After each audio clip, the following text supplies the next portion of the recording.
아멘.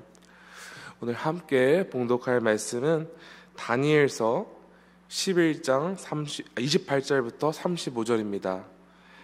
다니엘서 11장 28절로 35절 말씀입니다.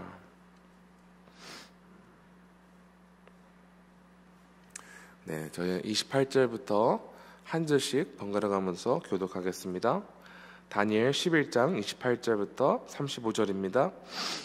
북방왕은 많은 재물을 가지고 본국으로 돌아가리니 그는 마음으로 거룩한 언약을 거스르며 자기 마음대로 행하고 본토로 돌아갈 것이며 근된 기한에 그가 다시 나와서 남방에 이를 것이나 이번이 그 전반 못하리니 이는 기띔의 배들이 이르러 그를 칠 것임이라. 그가 낙심하고 돌아가면서 맺은 거룩한 언약에 분노하였고 자기 땅에 돌아가서는 맺은 거룩한 언약을 배반하는 자들을 살필 것이며 군대는 그의 편에 서서 성소 곧 견고한 곳을 더럽히며 매일 드리는 제사를 폐하며 멸망하게 하는 가증한 것을 세울 것이며 그가 또 언약을 배반하고 악행하는 자를 속임수로 타락시킬 것이나 오직 자기의 하나님을 아는 백성은 강하여 용맹을 떨치리라. 백성 중에 지혜로운 자들이 많은 사람을 가르칠 것이나 그들이 칼날과 불꽃과 사로잡힘과 약탈을 당하여 여러 날 동안 몰락하리라. 그들이 몰락할 때에 도움을 조금 얻을 것이나 많은 사람들이 속임수로 그들과 결합할 것이며 함께 읽겠습니다. 또 그들 중 지혜로운 자 몇 사람이 몰락하여 우리 중에서 연단을 받아 정결하게 되며 희게 되어 마지막 때까지 이르게 하리니 이는 아직 정한 기한이 남았습니다. 아멘. 하나님의 말씀입니다. 오늘 매일 성경 본문 다니엘서는 이스라엘을 핍박하고 괴롭게 한 북왕국의 한 왕에 대해 예언이 되어 있습니다. 이 북왕국의 왕은 다름 아닌 그 셀레우코스 4세를 이어 왕위를 차지하게 된 안티오코스 4세 에피파네서를 의미하는 것이었습니다. 이에 대해 설명하기를 그는 매우 교활한 방법으로 왕위에 올라 온갖 악을 행하며 자신의 세력을 확장시키는 일에만 전념하였습니다. 24절에 의하면 그는 노력하고 탈취한 재물들로 사람들을 자신에게로 끌어들이고 세력을 키웠죠. 그리고 그는 큰 군대를 앞세워 남방의 왕, 즉 프톨레마이오스 왕조가 이끄는 애굽을 대상으로 전쟁을 일으키는 등 끊임없이 자신의 세력을 과시하고 그것을 확장하는 데 힘썼던 왕이었습니다. 그리고 29절에 의하면 그가 남방의 왕, 즉 애굽을 향하여 대승리를 거두고 돌아오는 길에 많은 재물을 가지고 본국으로 돌아오는데 거룩한 언약을 거스르며 자기 마음대로 행하였다. 이렇게 기록되었는데요. 이 거룩한 언약을 거스렸다는 것은 그가 예루살렘에 들려서 하나님의 말씀을 어기고 성전을 더럽게 할 뿐만 아니라 성전 기물을 자신을 위해 빼돌리고 또한 수많은 이스라엘 백성들을 학살했다는 것입니다. 이런 기만한 행위를 범하였다는 것이죠. 그리고 오늘 본문 29절에 의하면 북방왕은 다시 한번 남방왕을 대상으로 원정을 나갔으나 예전만큼 성과가 크지 않았습니다. 그리고 그는 이에 대한 분풀이를 또다시 한번 본국으로 돌아오면서 예루살렘 성전에서 악을 행합니다. 오늘 함께 봉독한 말씀을 한번 다시 보겠습니다. 30절과 31절을 제가 다시 한번 읽어보겠습니다.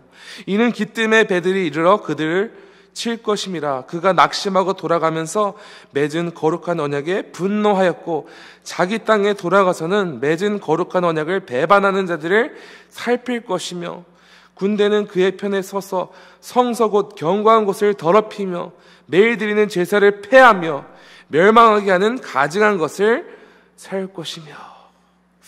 여기서 거룩한 언약을 배반한 자들, 즉 하나님의 언약을 배반하는 자들을 더욱 타락하게 만들어서 자신의 편으로 만들었다는 것입니다.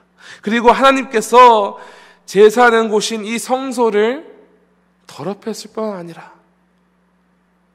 살아계신 하나님께 드리는 제사를 멈추게 하고 부정한 것들로 이방신에게 예배하게 하였다는 것입니다. 이스라엘 하나님을 멸시하고 능욕하고 욕되게 한 것이죠. 이 시점에서 오늘 본문을 오로지 이스라엘 관점에서 바라본다면 우리는 이러한 의문을 가질 수 있습니다. 북방왕이 자신의 탐욕을 충족시키기 위해서 부정한 방법으로 세력을 키우고 세력을 천하에 과시하고 하나님의 성전인 예루살렘 전을 더럽게 할 때에 하나님께서는 왜 이스라엘 가운데 침묵하셨을까? 아무것도 이스라엘 위에 하시는 것처럼 보이지 않을까? 다니엘이 이 말씀을 예언할 당시에 이스라엘은 바벨론 왕국의 포로로 있었죠. 그런데 지금도 절망적인데 훗날 예언에 대해서 그들이 이 이방 세력들이 서로 세력 싸움을 하고 힘을 과시하고 성전을 더럽히고 핍박을 받는 것들, 이것에 대해 예언을 들었을 때 전혀 이스라엘과는 상관이 없는 예언이라 생각하지 않았을까요? 더 낭망되지 않았을까요? 여러분, 혹시 우리의 믿음 생활 가운데 이스라엘 백성들이 가졌을 만한 비슷한 의문과 질문과 원망이 있지 않습니까? 하나님께서 내가 간절히 간구하는 것에 대해 침묵하고 계신 그런 경험을 해본 적이 있으십니까? 또한 이스라엘이 암흑기 같은 포로 생활을 이어갈 때 하나님을 경외하지도 않는 이방 백성들이 자신의 세력을 넓히기 위해서 왕성하게 활동하는 모습을 보면서 허탈하고 허무함을 느꼈던 것처럼 오늘 우리가 사는 이 세대에 악의 세력들이 판을 칠 때에 비슷한 심정을 가지고 있지는 않습니까? 여러분, 분명한 사실은 북방왕이 자신의 세력을 키우기 위해 활발하게 활동한 것 같이 오늘 지금 이 순간에도 사단의 세력은 모든 수단을 가리지 않고 주께 속한 백성들을 미혹시키고 무너지게 하려고 활발하게 왕성하게 활동하고 있습니다. 오늘 다니엘이 장차 일어날 일들에 대해 예언한 것은 이 세상을 좌지우지하였던 이방 세력에 대해 예언한 동시에 각 시대마다 하나님 나라를 대적하며 하나님 나라를 끊임없이 흔들어 놓으며 하나님의 백성들을 미혹하며 핍박할 사단의 세력에 대해 예언한 것입니다. 여러분, 그러므로 우리는 영적으로 매일 깨어 있어서 우리를 끊임없이 예수님과 단절시키려는 사단의 속임수에 넘어가지 말아야 합니다. 여러분, 우리가 어떻게 그 싸움을 이어나갈 수 있을까요? 어떻게 사단의 속임수에 미혹되지 않고 우리의 믿음을 지킬 수 있을까요? 하나님께서는 막강한 세력을 가지고 왕성하게 활동하게 될 이방 민족에 대해서만 예언한 것이 아니라 이 암흑 같은 시간 속에서 끝까지 하나님을 의지하며 하나님을 섬기는 믿음을 지켜나가는 백성들에 대한 예언도 다니엘 통해서 기록하게 하십니다. 32절입니다. 그가 또 언약을 배반하고 악행하는 자를 속임수로 타락시킬 것이나 오직 자기의 하나님을 아는 백성은 강하여 용맹을 떨치리라. 이 말씀에서 하나님을 아는 백성이란 약속을 반드시 지키시는 신실하신 하나님을 향한 믿음을 버리지 않는 백성을 뜻하는 것입니다. 한마디로 이방 민족들이 계속해서 이스라엘 백성들을 미혹하고 그들이 하나님으로부터 떠나게 자신들의 편으로 만들려고 노력을 하겠지만, 신실하신 하나님께서 이스라엘 백성들과 영원토록 함께하며 그들에게 복을 내리겠다 말씀하신 그 언약을 끝까지 신뢰하고 의지하는 백성들은 끝까지 믿음을 지키며 이 시기를 인내할 것이라 말씀하는 것입니다. 35절도 제가 한번 읽어보겠습니다. 또 그들 중에 지혜로운 자 몇 사람이 몰락하여 무리 중에 연단을 받아 정결하게 되며 희게 되어 마지막 때까지 이르게 하리니 이는 아직 정한 기한이 남았음이라. 이스라엘 백성 일부는 하나님을 섬기는 믿음을 포기하고 타락하게 될 것입니다. 하지만 나머지 이스라엘 백성들이 받게 될 이 핍박은 무조건 그들에게 해로운 것이 아니라는 것입니다. 그들은 받는 고통과 핍박으로 인하여 오히려 그들의 믿음을 더욱 연단시킬 것이며 그들을 정결케 하는 계기가 될 것이라 기록되었습니다.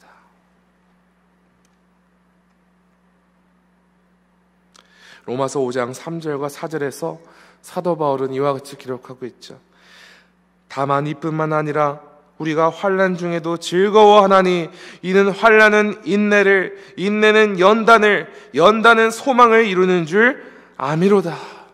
성도 여러분, 이 말씀을 믿으십니까? 우리가 모든 환난 중에서도 기뻐하며 예수의 제자의 길을 걸어갈 수 있는 이유는 이 세상에서 우리가 경험하는 모든 환난과 시험은 우리가 주님이 오실 때까지 끝까지 인내하도록 이끌 것이며 우리의 믿음이 연단을 받아 더더욱 주님을 소망하며 의지하는 굳건을 믿음으로 인도할 것입니다. 하나님께서 우리에게 주시는 모든 시험과 연단은 우리를 더 믿음으로 강하게 만듭니다. 우리의 의와 우리의 노력으로 서 있는 것이 아니라 우리를 위해 죽으시고 살아나셨어. 또한 우리에게 약속하신 보혜사 성령님을 보내셔서 우리 가운데 역사하시는 그 성령의 능력으로 말미암아 우리가 끝까지 우리의 믿음을 지키고 다시 오실 예수님을 소망할 수 있는 것입니다. 사랑하는 성도 여러분, 예수님께서는 세상 끝날까지 우리와 영원토록 함께 하실 것이라 약속하셨습니다. 그 약속대로 주님 다시 오실 그날까지 우리가 포기하지 않고 주의 뜻을 이루도록 예수님은 우리를 도우실 것입니다. 이스라엘이 한때 암흑기 같은 시절을 보내며 핍박과 고통의 순간들이 있었으나 하나님은 절대로 이스라엘을 포기하시도 않고 하나님의 시선을 떼지도 않으셨습니다. 어떻게 우리는 그것을 알 수 있습니까? 하나님께서 약속하신 메시아 예수 그리스도를 이 땅에 보내심으로 온 인류를 살리셨습니다. 분명한 사실은 예수님을 제대로 따르는 삶에 있어서 반드시 여러 악의 세력과 공격과 핍박과 시련이 있습니다. 그러나 우리에게 능력 주시는 자 안에서 우리는 끝까지 우리 믿음을 지켜낼 수 있으며 눈에 보이는 어떤 절망스러운 순간에서도 끝까지 인내하며 예수님을 소망할 수 있습니다. 이것이 바로 예수님께서 약속하신 것입니다. 우리에게 정해진 하나님의 말씀입니다. 오늘 이 땡스기빙 데이에 우리의 영원한 소망 되시는 예수님을 찬양하며 또한 이제까지 우리를 믿음의 여정을 계속해서 걸어갈 수 있도록 인도하신 주님께 감사하며 마지막 날 우리를 온전하게 하실, 정결케 하실 날까지 우리를 붙잡아 주실 주님만을 의지하며 나아가기를 소망합니다. 주께서 우리를 끝까지 지켜보고 계시며 우리를 붙잡고 계시며 우리를 인도하십니다. 그렇기 때문에 우리는 이 순간 눈앞에 보이는 상황, 내가 가지고 있는 염려, 근심, 이것 가운데 걱정할 것 아무것도 없습니다. 하나님께서 다니엘을 통해서 이스라엘 백성에게 이 예언의 말씀을 주신 것처럼 우리는 이미 그 말씀을 얻었죠. 예수 그리스도께서 이미 우리를 위해 죽으시고 살아나셨어. 우리의 믿음의 보증이 되신 예수께서 우리의 선한 싸움을 끝까지 이어나게 하실 줄을 믿으시기 바랍니다. 오늘 이 은혜를 누리는 지구촌 가족 되시기를 간절히 축원합니다. 함께 기도하겠습니다. 하나님 아버지 감사합니다. 주님, 그렇습니다. 주께서 우리를 모든 죄와 저주로부터 우리를 살리셨습니다. 우리가 죽어야 마땅한 존재였으나, 죄로 심판을 받아야만 할 존재였으나 예수님으로 말미암아 그 현실을 바꾸셨습니다. 우리는 하나님의 백성이며 하나님께 영원토록 속한 주의 자녀들입니다. 주님, 우리가 이 세상에 있는 동안에 그럼에도 우리를 끊임없이 공격하고 우리를 흔들려는 악의 세력들이 있습니다. 아버지, 다니엘을 통해 예언한 것처럼 이스라엘을 끝까지 흔들고 핍박하고 하나님께 속한 백성들을 흔들어 놓았던 것처럼 오늘 우리에게도 그런 악의 세력들이 있습니다. 그러나 주님, 우리가 굳건히 믿는 것은 주께서 우리와 끝날까지 함께 하실 것을 약속했다는 것입니다. 영원토록 우리와 함께 하시며 우리가 정결케 되는 그 순간까지 우리가 이 주님의 몸된 교회에 속하게 함으로써 다른 지체들과 함께 이 믿음의 싸움을 이겨나가게 하셨습니다. 주여, 우리를 이제까지 인도하심을 진심으로 감사하며 또한 앞으로도 우리를 영원토록 주의 길로 인도하실 주님을 믿으며 확신하며 감사드립니다. 오늘도 이 기쁨의 진리를 우리가 마음속 깊이 새기고 하나님의 백성답게 담대하게 말씀을 선포하며 주의 뜻대로 살아가는 주의 백성들 되게 하여 주시옵소서. 주님, 오늘도 우리를 도우시고 인도하시리라 믿사오며 이 모든 말씀 우리 구주 예수 그리스도의 이름으로 기도합니다. 아멘. 하늘에 계신 우리 아버지여, 이름이 거룩히 여김을 받으시오며 나라가 임하시오며 뜻이 하늘에서 이루어진 것 같이 땅에서도 이루어지이다. 오늘 우리에게 일용할 양식을 주시옵고 우리가 우리에게 죄 지은 자를 사하여 준 것 같이 우리 죄를 사하여 주시옵고 우리를 시험에 들게 하지 마시옵고 다만 악에서 구하시옵소서. 나라와 권세와 영광이 아버지께 영원히 있사옵나이다. 아멘. 계속해서 함께 기도하시겠습니다.